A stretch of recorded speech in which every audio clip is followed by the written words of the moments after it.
A paz do Senhor para vocês.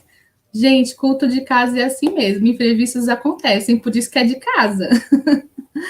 Vocês estão aí com a minha câmera está um pouquinho ruimzinha, ela está um pouquinho saturada, mas vocês prestem atenção na palavra, tá? Eu estou muito feliz por estarmos conseguindo, independente do tempo de pandemia, fazermos o culto, né? Ainda que seja de casa, com todas as nossas dificuldades de internet, câmera, etc., a igreja não para, ela permanece ativa e exaltando o nome do Senhor, levando a palavra. Eu quero ler com vocês Filipenses 4, do 4 ao 9. Então, se você puder, abra sua Bíblia aí comigo, em Filipenses, capítulo 4, do versículo 4 ao 9. Eu convidei alguns irmãos da equipe de comunicação nacional para participar, para acompanhar nosso culto hoje. Eu acredito que algum deles esteja por aí, mas eu convidei eles. Para você que não sabe, eu sou responsável pela área de comunicação da igreja. Estamos, né, estruturando, fazendo uma série de atividades e um dos projetos é ativar uma equipe nacional que possa atuar nas regionais, né, nas nossas filiais. Então, Filipenses 4, do 4 ao 9. Eu vou ler aqui na versão revista e atualizada. Alegrai-vos sempre no Senhor. Outra vez digo, alegrai-vos. Seja a vossa moderação conhecida de todos os homens. Perto está o Senhor. Não andeis ansiosos de coisa alguma. Em tudo, porém, sejam conhecidas diante de Deus as vossas petições, pela oração e pela súplica, com ações de graças. E a paz de Deus, que excede todo entendimento, guardará o vosso coração e a vossa mente em Cristo Jesus. Finalmente, irmãos, tudo que é verdadeiro, tudo que é respeitável, tudo que é justo, tudo que é puro, tudo que é amável, tudo que é de boa fama, se alguma virtude há e se algum louvor existe, seja isso o que ocupe o vosso pensamento. O que também aprendestes e recebestes e ouvistes e vistes em mim, isso praticai, e o Deus da paz será convosco. Eu quero orar nesse momento. Senhor, nesta noite, eu te agradeço pelo culto, eu te agradeço pelo meu dia, e eu te agradeço por todos estes que estão ouvindo a tua palavra.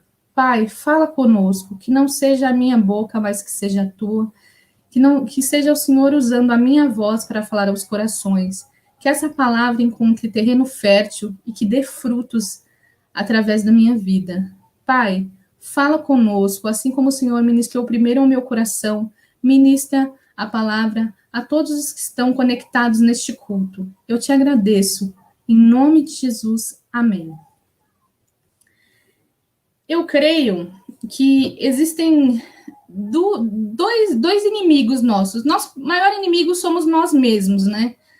Além do diabo que está sempre ao derredor querendo nos tragar, né? Mas nós somos profundamente atacados em duas partes que é citada nesse texto que nós lemos, que é a mente e o coração. Muitas vezes nós somos atacados na nossa mente, com ideias, pensamentos a respeito de alguma coisa, e no nosso coração. Isso a gente vê através dos problemas que têm acontecido até nesse período de pandemia, muitas pessoas, né, com depressão, ansiedade, doenças psicológicas, doenças psiquiátricas. E nem fora dessa questão das doenças, no dia a dia, às vezes nós temos alguns pensamentos que não deveríamos ter, ou alguém da nossa própria casa fala coisas para nós que nos magoa, e isso acaba nos afetando. E aí, falando um pouco de mente, eu quero citar alguns versículos com você, se você puder abrir, fique à vontade, mas eu quero que você preste atenção. Romanos 12, 2 diz assim: não se amoldem ao padrão deste mundo, mas transformem-se pela renovação da sua mente, para que seja capaz de experimentar e comprovar a boa, agradável e perfeita vontade de Deus. Deuteronômio 11:18 diz assim: gravem estas minhas palavras no coração e na mente, amarrem-nas como símbolos nas mãos e prendam-na na testa. O salmista também diz no Salmo 26, 2 e 3: sonda-me, Senhor, e prova-me, examine o meu coração e a minha mente, pois o teu amor está sempre diante de mim, e continuamente sigo a tua verdade. Atos 4:32 diz assim: da multidão dos que creram, uma era a mente e um o coração. Ninguém considerava unicamente sua coisa alguma que possuísse, mas compartilhavam tudo o que tinham. Jeremias 17:10 diz assim: eu sou o Senhor que sonda o coração e examina a mente, para recompensar a cada um de acordo com a sua conduta, de acordo com as suas obras. Isso eu te falei alguns versículos que falam de mente, mas que também falam de coração. Mas falando especificamente, alguns versículos que falam de coração. Então, o Salmo 51:10 fala assim: cria em mim, ó Deus, um coração puro e renova em mim um espírito reto. Provérbios 4:23 acima de tudo, guarde o seu coração, pois dele depende toda a vida. Jeremias 17:9 enganoso é o coração, mais do que todas as coisas, e perverso, quem o conhecerá? Provérbios 3:5 confie no Senhor de todo o seu coração e não se apoie em seu próprio entendimento. Mateus 12:34 esse é bem conhecido, pois a boca fala do que está cheio o coração. E Mateus 6:21, que também é bastante conhecido, pois onde estiver o seu tesouro, aí também estará o seu coração. Nós estamos vivendo dias piores do que há um ano atrás. Os noticiários, eles não param de trazer as informações, recordes e mais recordes de mortes, novas cepas, falta de gestão do governo, conflitos de interesse, enfim, um profundo caos que é impossível de não sentir, de não ser afligido. Em plena crise mundial, até então, o Brasil era o epicentro da pandemia. Agora mudou para a Índia, mas ainda assim não é um motivo de alegria, porque existe um país que está numa situação pior que a nossa. Então, se pensarmos, às vezes, dentro do nosso quadradinho, dentro da nossa casa, pode ser que você esteja aí faltando dinheiro para o alimento, faltando dinheiro para pagar contas, pode estar faltando a saúde, né? Pensando, a gente vem falando da crise como um todo, mas se a gente vai afunilando e chegando no nosso quadradinho, às vezes a gente pode também estar passando por essas dificuldades. E como o cristão pode lidar com isso? A alienação não é uma opção. A gente não é para a gente estar alheio a este mundo, né? As coisas que acontecem. Fingir que não está acontecendo nada não faz parte do ser cristão. Nós somos cristãos e nós nos preocupamos com o próximo. E se você achava que ser cristão não era passar por essas dificuldades, vejam quantos pastores já se foram por causa da Covid, missionários ou outros cristãos amigos nossos de outras igrejas que faleceram diante da Covid.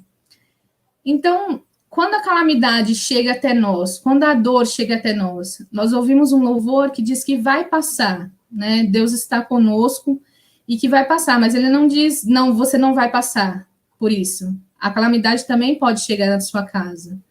E as personalidades bíblicas, a gente tem aí algumas personagens, né, da história bíblica, por exemplo, Noemi.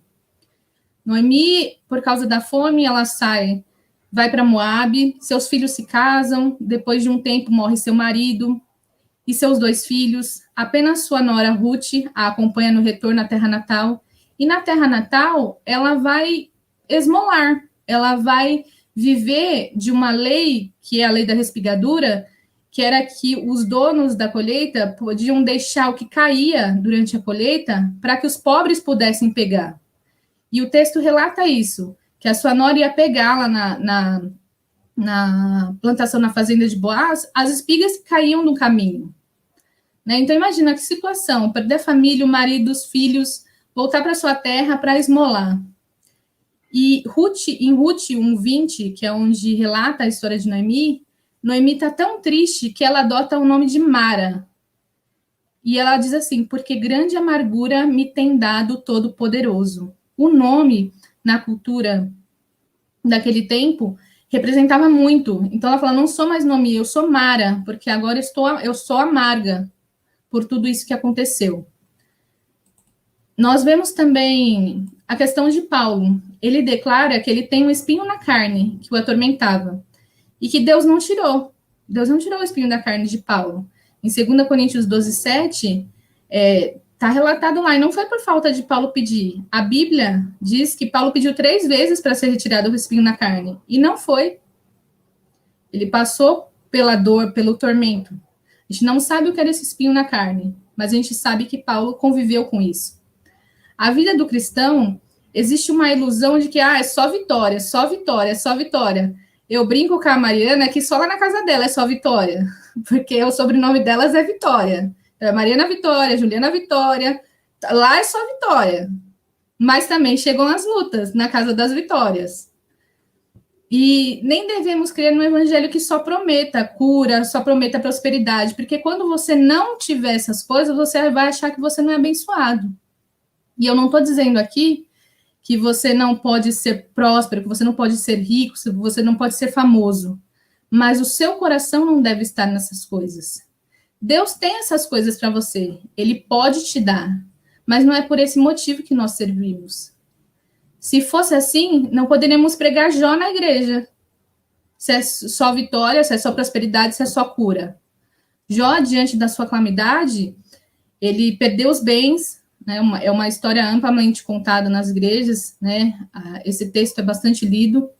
Então, perda de bens, perda da família, perda da saúde. Jó raspava a pele com caco de telha, né? Raspava as suas feridas com caco de telha. E os seus amigos foram visitar ele e passaram, se não me engano, eu não lembro, mas eu acho que foram 7 dias em silêncio, porque eles não tiveram condições de falar quando eles viram a situação de Jó. Então, como eu posso dizer que a calamidade não chega na vida do cristão? Jó chega a ponto de amaldiçoar o dia que ele nasceu e dizer por que ele não morreu na madre, por que ele não morreu no ventre da mãe dele, ao invés de vir à vida. Jeremias, conhecido como profeta chorão, também amaldiçoou o dia do nascimento, diante de tanta dor e diante de tanto sofrimento que ele via. Abacuque, então, a oração dele é: até quando, Senhor? Diante de tão profunda injustiça e dor do seu tempo. E como eu disse, com isso eu não estou dizendo que ser cristão é só tristeza, mas eu quero que você amadureça na fé, que você compreenda o que eu estou dizendo. Sabe uma criança que não ganha o que queria e emburra? A gente precisa amadurecer. Por causa disso eu não vou mais à igreja, por causa daquilo eu não vou ajudar na obra, por causa daquilo outro, porque irmão X, irmão Y. A gente vive arrumando desculpas. Então, chega. Chega de desculpas. Chega. Eu te passei uma série de exemplos de personagens bíblicos que viveram grandes calamidades e não abandonaram a sua fé. Permaneceram. Eu não estou dizendo que você não vai se entristecer, que você não vai sentir dor. Mas eu estou dizendo que existe um Deus que cuida de você, que traz a provisão. Não existe colocar Deus na parede, não existe determinar. Isso é confissão positiva. Não é porque você fala que você vai ter uma coisa que você vai ter. Existe evangelho. E sabe o que o evangelho diz? Se alguém quiser me acompanhar, em outras versões diz, se alguém quiser vir após mim, negue-se a si mesmo. Negue o seu ego. Negue as suas vontades. A gente canta, abro mão dos meus sonhos. Será que abre mesmo? Abro mão dos meus planos. Abro mão da minha vida por ti. Será que a gente abre mesmo? Então, o texto em Lucas 9, 23, e quem diz isso é Jesus Cristo. Se alguém quiser vir após mim, negue-se a si mesmo. Tome diariamente a sua cruz e siga-me. Tome diariamente as suas dificuldades, tome diariamente as suas tristezas, tome diariamente as suas enfermidades. Negue-se a si mesmo. Tome a sua cruz e siga-me. Quem diz isso, meu irmão, é Jesus Cristo, em Lucas 9, 23. Essa semana, eu assisti um documentário, eu até postei o link no meu Facebook, pessoal, do Iago Martins, chamado Ministérios Fracassados, onde mostra a vida de renúncias de alguns líderes. Se você puder assistir, busque Ministérios Fracassados, do Iago Martins. E ele mostra alguns líderes que são feitas algumas perguntas para eles, né? Um é da área da música, o outro é da área de editor, o outro é pregador da palavra. E aí são feitas as seguintes perguntas, né? Algumas delas. Você viaja muito? Você vende muitos CDs ou livros? Você é convidado para pregar em muitos lugares? Você ganha muito dinheiro? Você quer ser famoso? Você cobra para tocar ou pregar? Como você faz para se manter?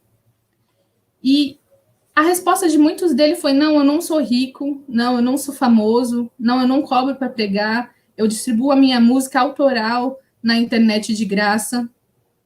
E aí, ao final, é perguntado: e por que você continua com esse ministério? Porque à vista do homem, parece um ministério fracassado. E aí, há uma pergunta assim: você acredita que Deus se alegra com isso? E todos eles, unânimes, respondem que sim, porque eles sentem dentro deles que eles cumprem o chamado do Senhor. E por isso que eles permanecem na obra. Alguns deles, muitas vezes, escolheram fazer a obra ao invés de ter dinheiro para comer. E eu não estou falando que você vai viver de miséria, não é isso que eu estou falando. Seja maduro para ouvir o que eu estou te dizendo.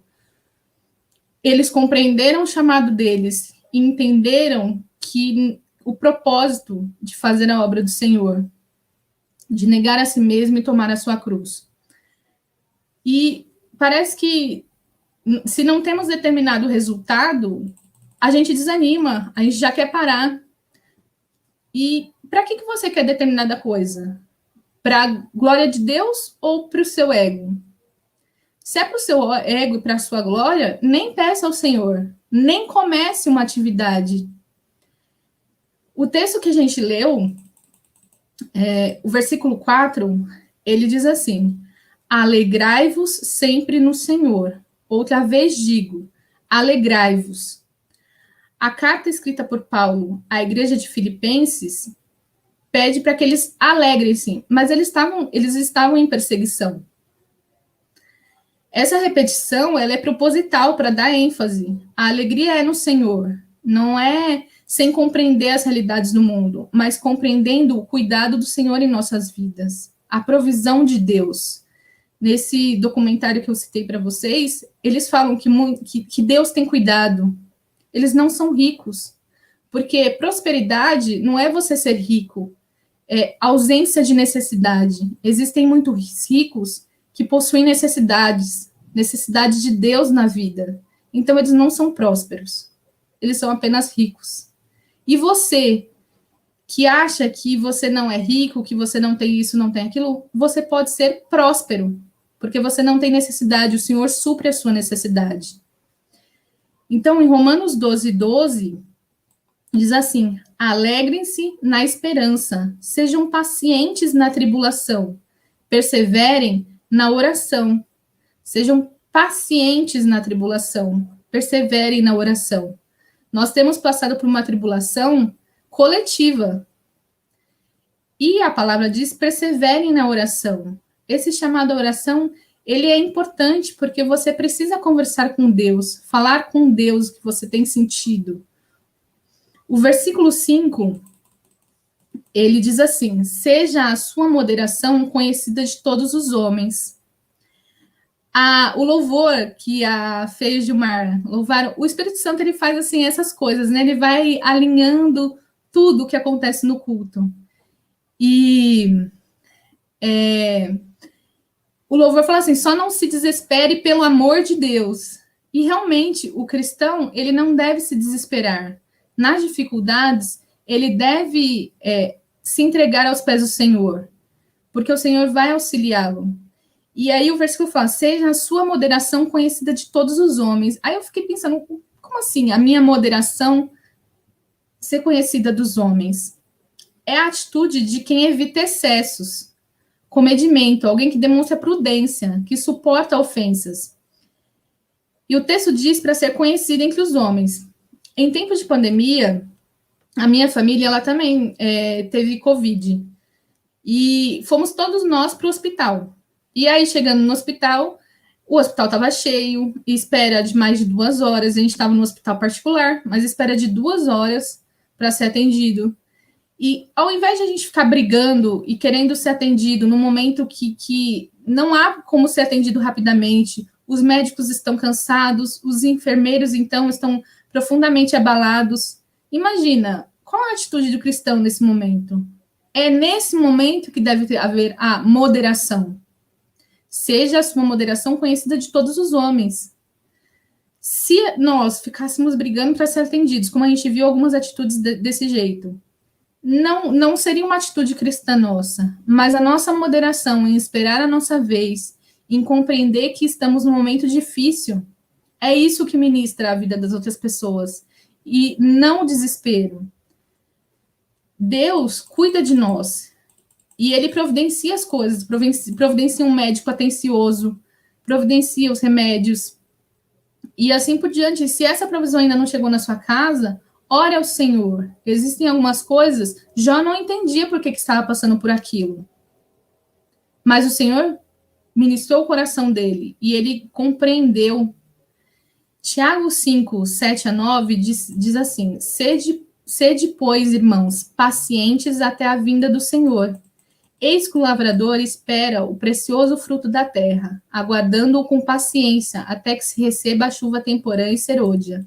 Sede vós também pacientes, fortalecei os vossos corações, porque já a vinda do Senhor está próxima. Irmãos, não vos queixeis uns contra os outros, para que não sejais condenados, eis que o juiz está à porta. Então, é necessário paciência. Ele relaciona a moderação, né, de ser paciente, com um lavrador. Eu nunca vi uma semente ser plantada e já germinar no outro dia. Né? Normalmente, as lavouras a gente se espera para colher. Eu trabalhei numa empresa de queijos e o queijo parmesão, por exemplo, ele demora 9 meses para maturar, para chegar no que é o queijo parmesão. Imagina, se um mestre queijeiro começa a fazer o queijo em janeiro, ele só vai vender aquele queijo em setembro. Antes disso, se ele mexer, ele estraga o queijo. Né? Então, ele fica cuidando ali, né? Só que ele tem que aguardar o tempo. E nós precisamos aguardar o tempo. E esse mesmo versículo, o versículo 5, ele continua, né? Ele fala assim: perto está o Senhor. Essa expressão, perto está o Senhor, é uma sinalização da vinda de Cristo, mas também da companhia dele junto dos que estão ligados a ele. Então, não se desespere, perto está o Senhor. Né? É uma sinalização da vinda dele, mas é uma sinalização também de que ele está com você. Você que serve ao Senhor, perto está o Senhor. Converse com ele. O Espírito Santo é o nosso consolador, ele foi enviado. Perto está o Senhor. Filipenses 3:20 diz assim: nossa cidadania, no entanto, vem do céu, e de lá aguardamos ansiosamente a volta do Salvador, o Senhor Jesus Cristo. Então, perto está o Senhor. O versículo 6 diz: não andei ansiosos de coisa alguma, né? Essa ansiedade é aquela incompatível com quem confia no Senhor. É algo que vai além do que deveria, é algo que perturba. Nós sabemos que existem as crises de ansiedade, elas devem ser tratadas, devem ser cuidadas, Mateus 6:25 diz assim: por isso vos digo, não andeis cuidadosos quanto à vossa vida, pelo que haveis de comer ou pelo que haveis de beber, nem quanto ao vosso corpo, pelo que haveis de vestir. Não é a vida mais do que o mantimento e o corpo mais do que o vestuário? Eu sei que é difícil. Como eu disse, as calamidades elas vão chegar à nossa casa. E como lidamos com isso? A Bíblia fala: não andeis ansiosos de coisa alguma. É difícil não se preocupar. Mas esse não andeis ansiosos é porque o Senhor provê. O Senhor traz o consolo. E ainda que não chegue o alimento, o Senhor faz-nos suportar as adversidades. Em tudo, sejam conhecidas diante de Deus em vossas petições, pela oração e súplica com ações de graça. Esse é um dos antídotos para as preocupações.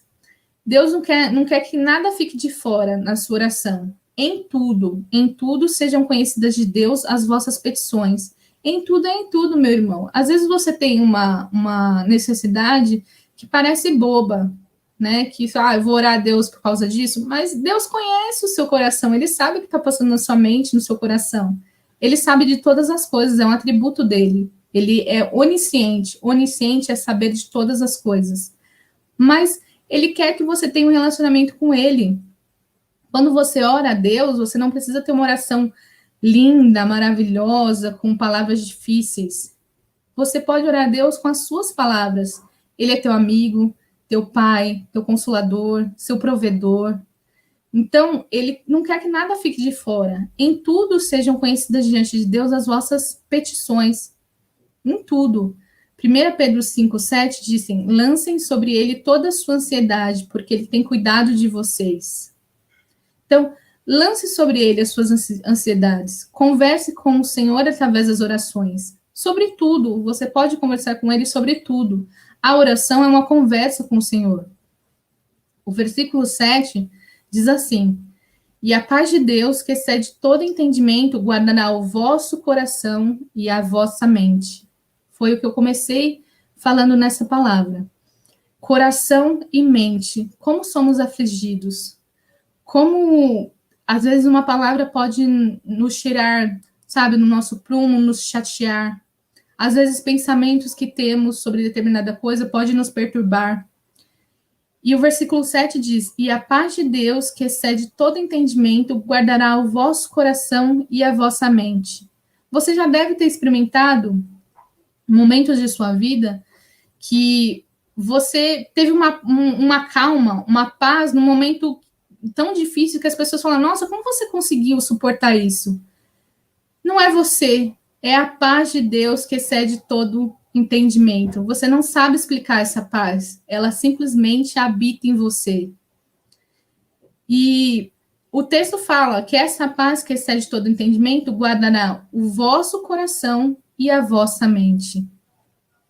Olha aí os nossos inimigos, com quem precisamos guerrear o tempo todo. A nossa mente, o nosso coração. Percebendo essas dificuldades com a mente e o coração, temos um manual para nos ajudar na adversidade. A palavra de Deus, ela nos dá um passo a passo, né, no texto que lemos. O versículo 8 fala assim: no que pensar? Porque se a gente ficar se alimentando só de calamidades, não que nós não devemos saber o que acontece, mas se alimentar só daquilo, nós teremos só aquilo em nós. Então, o versículo 8 fala assim: no que pensar? Finalmente, irmãos, tudo que for verdadeiro, tudo que for nobre, tudo que for correto, tudo que for puro, tudo que for amável, tudo que for de boa fama, se houver algo de excelente ou digno de louvor, pensem nessas coisas. Como eu consigo fazer a obra do Senhor melhor? Como, nesse período de pandemia, eu consigo ajudar? Se meu dom é lavar prato, eu vou lavar o melhor prato na minha vida. Se meu dom é pregar, eu vou pregar a melhor palavra da minha vida, porque o Espírito Santo vai me ajudar. Se meu dom é filmar os cultos, eu vou filmar da melhor forma possível. Se meu dom é tocar violão, eu vou tocar da melhor forma possível. Se é louvar, eu vou louvar da melhor forma possível. É dentro do seu dom. E você deve pensar nessas coisas, sabe? tudo que é correto, tudo que é puro, tudo que é amável, tudo que for de boa fama. Se houver algo de excelente, eu digo, pensem nessas coisas, sabe? O texto diz isso, versículo 8. Pensando nessas coisas, teremos o nosso coração e nossa mente protegidos e seremos consolados através da palavra. Leiam a palavra do Senhor. No versículo anterior que lemos, antes do versículo 7, eu falei sobre a paz que excede todo entendimento, que essa paz que excede todo entendimento estará em nós. E o versículo 9 diz que o Deus da paz será convosco. Então, pensa assim, Deus te dá a paz que excede todo entendimento. E o Deus da paz vem morar em você. Diz que ele estará convosco. O versículo 9 diz, o Deus da paz será convosco. Ele não te dá só a paz que excede todo entendimento. Ele está em você. Glória a Deus, gente. Isso é tão maravilhoso, é tão... A palavra do Senhor, eu tenho vontade de ler a palavra do Senhor e às vezes falo assim, uau, que fantástico, porque é tudo isso, é um desvelar, sabe, é a revelação do Senhor para as nossas vidas, o Deus que dá a paz, que excede todo entendimento, ele será convosco, glória a Deus. Nesse período de tanta dificuldade, né, de lutas que estamos enfrentando, a paz que excede todo entendimento, nós recebemos, e o Deus da paz estará conosco. Você não está sozinho.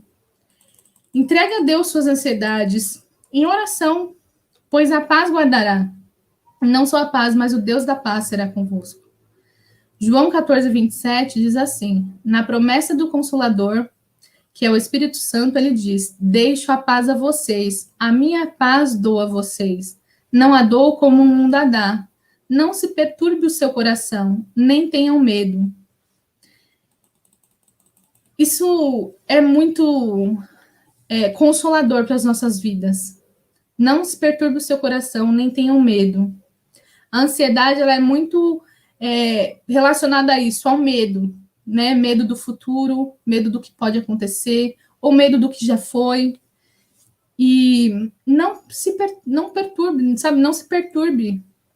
Não tenha medo.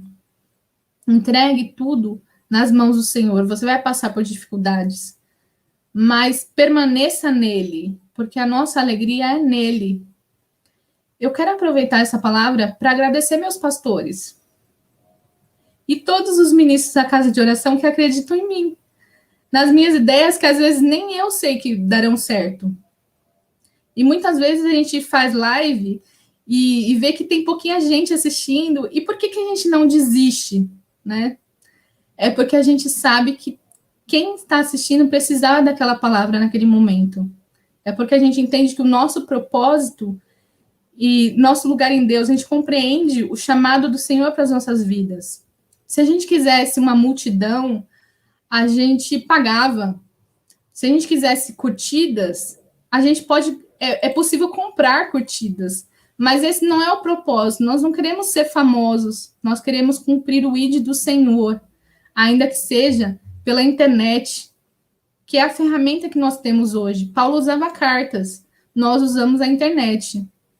Alguns dias atrás, eu estava ouvindo uma das minhas melhores amigas no Ministro da Palavra, e só tinha eu e mais 2 pessoas, pelo menos pelo Facebook, né, assistindo. Uma delas era o pastor dela, e a outra, pelo que deu a perceber, é a mãe dela. E aí você pensa, por que ela continua? Por que ela não desiste? Com tão pouca gente assistindo ela. É porque ela sabe que a palavra do Senhor não volta vazia. É a semente lançada, ela encontrará em algum momento, através do Espírito Santo, um solo fértil.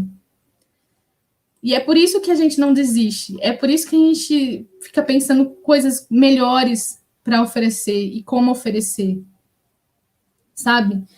E isso é muito maravilhoso, essa compreensão de que Deus cuida da nossa mente, cuida do nosso coração, provê e avisa a gente, ó, no mundo tereis aflições, mas tem de bom ânimo. Eu venci o mundo.